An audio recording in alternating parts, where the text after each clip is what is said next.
Assalamualaikum warahmatullahi wabarakatuh. Salam sejahtera bagi kita semua. Semoga kita senantiasa dalam keadaan sehat walafiat dan dirahmati Allah Subhanahu wa taala. Kepada yang terhormat dosen pengampu mata kuliah biopsikologi Ibu Eka Susanti CSSI MSI, dan kepada rekan-rekan semua yang saya banggakan. Terima kasih atas kesempatan kali ini. Pada kesempatan kali ini kami dari kelompok 3 akan mempresentasikan tentang bipolar disorder. Pemaparan materi kali ini akan dipimpin oleh saya sendiri, yaitu Hafiz Rizky Rahman dengan nomor NIM 189 selaku moderator, dan saya dibersamai dengan rekan-rekan saya sebagai pemateri.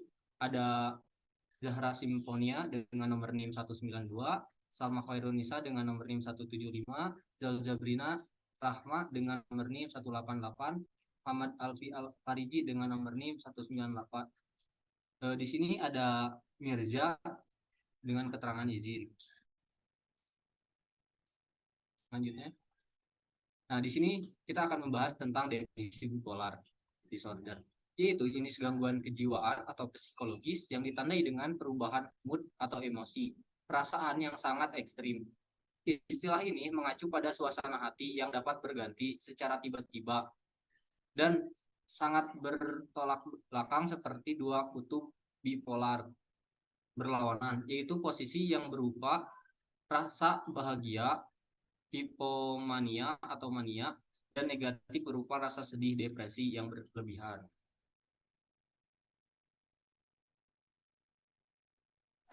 Lalu selanjutnya ada gejala bipolar disorder. Yang pertama ada satu, fase mania. Fase mania ditandai dengan perubahan mood yang mendalam dan berlangsung setidaknya selama 1 minggu. Mania dan hipomania adalah dua jenis yang berbeda, namun dua fase ini memiliki gejala yang sama. Fase mania bisa dibilang lebih parah dibandingkan hipomania. Gejala bipolar fase mania dan hipomania yaitu sangat ceria, gelisah atau tegang, peningkatan aktivitas atau energi, peningkatan kepercayaan diri yang berlebihan atau euforia, menjadi banyak bicara, punya banyak pikiran, mudah teralihkan, merasa tidak butuh tidur atau istirahat, mengambil keputusan yang buruk, nafsu makan bertambah. Dan yang kedua ada fase depresif. Fase depresif merupakan episode terendah dalam gejala bipolar. Penderita bipolar akan mengalami kesulitan dalam menjalankan aktivitas sehari-hari.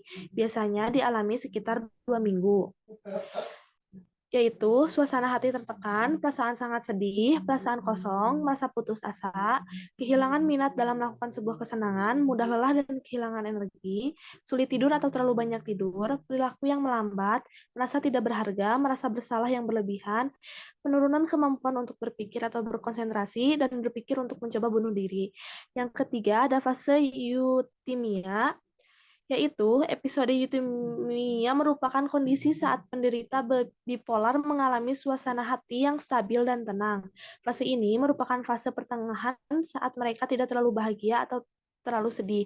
Nah, ada dua jenis, yaitu euthymic with congruent effect, yaitu episode ini membuat seseorang bisa menyesuaikan emosi dengan situasi yang dialami.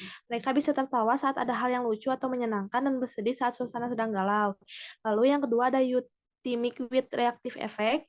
Episode ini membuat seseorang mampu memberikan reaksi yang berubah-ubah dari segala sesuatu yang dibicarakan atau terjadi. Sebagai contoh, mereka bisa kaget saat ada berita yang heboh. Selanjutnya ada penyebab dari bipolar. Penyebab dari bipolar sendiri ada 3. Yang pertama ada faktor genetik, lalu ada faktor neurokimia, lalu yang ketiga ada faktor lingkungan. Untuk faktor genetik, jadi istilah kata apabila satu dari kedua orang tua anak tersebut menderita bipolar, maka kemungkinan anak tersebut menderita bipolar adalah 10%. Lalu apabila kedua orang tua tersebut menderita bipolar, maka kemungkinan anak tersebut menderita bipolar adalah 40%. Lalu meskipun ada anggota yang mengalami atau memiliki bipolar, yang mana bukan berarti anggota keluarganya sudah pasti mengalami bipolar gitu. Jadi belum tentu. Yang kedua ada faktor neurokimia. Faktor ini berbicara tentang otak, yang mana pada otak tersebut terdapat 3 zat kimia yang sangat penting, antara lain adalah norepinefrin, serotonin, dan dopamin. Ketidakseimbangan biokimia di otak yang menyebabkan seseorang rentan terhadap gangguan mood seperti gangguan bipolar. Lalu yang ketiga yaitu faktor lingkungan, yaitu adanya peristiwa tertentu dalam kehidupan seseorang dapat menjadi pemicu munculnya gangguan suasana hati dengan disposisi genetik untuk gangguan bipolar. Bahkan tanpa faktor genetik yang jelas, pola hidup yang tidak sehat seperti penyalahgunaan obat-obatan atau masalah hormonal dapat pula memicu terjadinya gangguan bipolar ini. Berdasarkan eh, berdasarkan pemaparan tersebut, peneliti kemudian tertarik untuk memahami dan mendalami dinamika kepribadian dari penderita gangguan bipolar. Peneliti juga berharap dapat menggali faktor penyebab munculnya gangguan bipolar pada partisipan penelitian. Selanjutnya dibacakan oleh rekan saya. Nah, di sini ada jenis atau tipe bipolar disorder. Bipolar one disorder. Pada tipe ini, penderita mengalami setidaknya satu episode manik.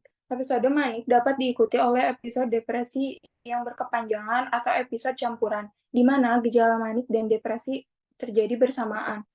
Yang kedua, ada bipolar 2 disorder. Penderita gangguan bipolar tipe 2 jenis ini akan mengalami episode depresi mayor yang berlangsung selama 2 minggu. Mereka juga akan mengalami setidaknya satu episode hipomanik yang berlangsung selama kurang lebih 4 hari. Terus yang ketiga ada cyclothymic disorder. Penderita cyclothymia akan memiliki episode hipomanik dan depresi.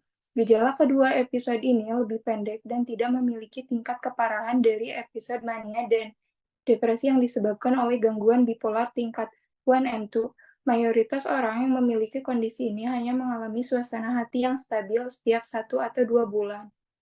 Selanjutnya ada perawatan atau pengobatan bagi penderita bipolar. Yang pertama ada dengan mengkonsumsi obat-obatan, yaitu ada beberapa jenis obat dengan fungsi yang berbeda yang bisa digunakan. Maka dari itu penting untuk melakukan konsultasi terlebih dahulu kepada ahlinya. Yang kedua ada psikoterapi. Ada beragam jenis terapi yang bisa dilakukan. Maka dari itu berbicara dengan para ahli psikologi sebelum menjalani pengobatan adalah hal yang sangat dianjurkan. Dan yang ketiga ada perubahan gaya hidup. Ada beberapa cara yang bisa dilakukan seperti menghentikan kebiasaan buruk seperti merokok dan mengonsumsi minuman beralkohol, lebih banyak menjalin hubungan yang sehat dan positif, dan juga berolahraga. Terima kasih kepada rekan-rekan pemateri yang sudah mempresentasikan materi tentang bipolar disorder. Di sini dapat disimpulkan bahwa gangguan bipolar adalah gangguan mental yang menyebabkan kondisi psikologi seorang yang dapat ditandai dengan perubahan suasana hati yang ekstrim berupa depresi dan mania. Suasana hati atau emosi penderita bisa berubah drastis dan tiba-tiba menjadi senang atau sedih. Gangguan bipolar disebabkan oleh beberapa faktor, antara lain genetik, psikologis, dan lingkungan. Self-diagnosis sangat tidak dianjurkan karena bisa membahayakan kesehatan mental dan penyalahgunaan obat-obatan. Sekian pemaparan materi dari kelompok kami. Mohon maaf bila banyak salah. Wabillahi taufiq wal hidayah. Assalamualaikum warahmatullahi wabarakatuh.